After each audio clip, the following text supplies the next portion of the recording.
My father used to say, whatever doesn't kill you makes you stronger. Till the accident. Feminists say, and you may agree with this, you may not, feminists say, a woman's work is never done. Maybe they got themselves organised a little bit better. It's a bit of an icy stare you give me there, madam. What you've got to understand is that's postmodern misogyny. That joke is in fact steeped in irony. So don't you worry your pretty little head about it, love.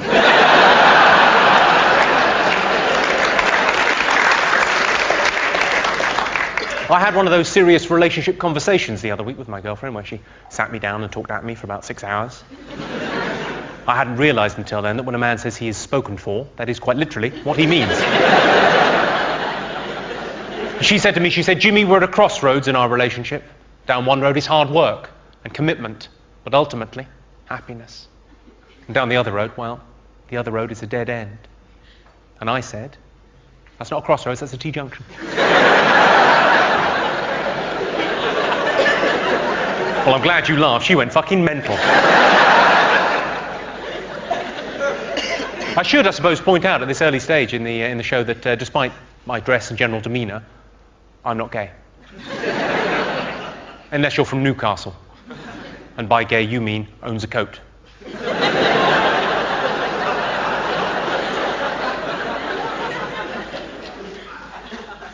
You're looking a bit disappointed there. Sorry, it's just homosexuality isn't my thing. No hard feelings.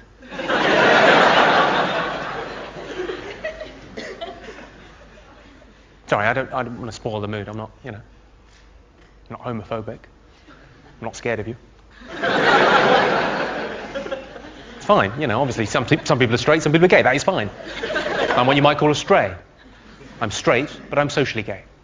It means I'll notice when a female friend changes her hair or buys new shoes, but I won't accept your cock in my arse.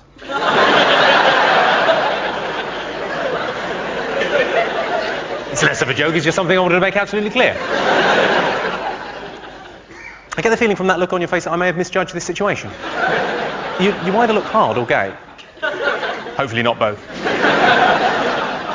You look as if you want to take me outside. I'm not entirely sure why.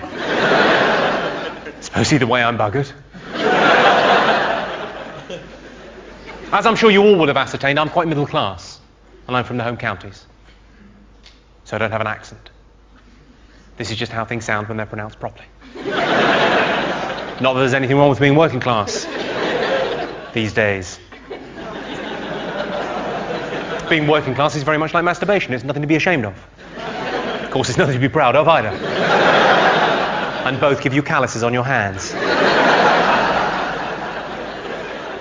Sting, the popular singer, Sting's often bragging about his 8-hour-a-night sex sessions with his wife Trudy. Imagine how long he'd be able to keep it up if she was a looker.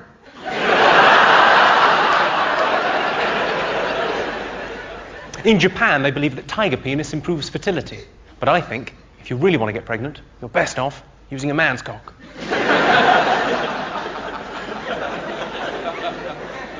My best mate's girlfriend is 6 months pregnant. They said, do you want to feel the baby? On reflection, I think they meant on the outside.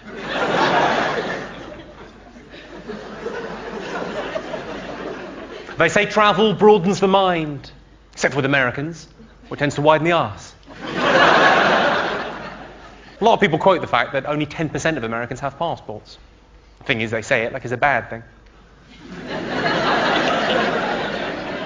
Don't get the wrong idea, I've got nothing against Americans. Just one came up to me after a show a couple of weeks ago and said he thought I was patronising. I said, well, I think you'll find that's pronounced patronising. It means when you talk down to someone. Don't worry, I'm not being condescending. I'm far too busy thinking about important things you wouldn't understand. I'm not sure if you're aware of this. Did you know you're 10 times more likely to get mugged in London than you are in New York City? It's because you don't live in New York City.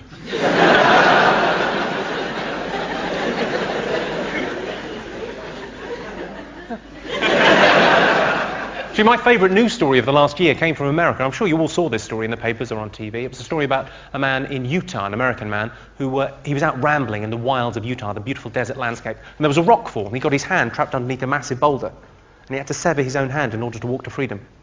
Incredible story about human courage and spirit. Did you all see that story? Well, I can't believe anyone saw it and didn't ask themselves a question, because I think it does beg the question, would I be able to do that? I've given it quite a lot of thought, and I think yes, I would be able to do that. What do I care about an American's hand? If it's life or death, I'll cut his fucking head off.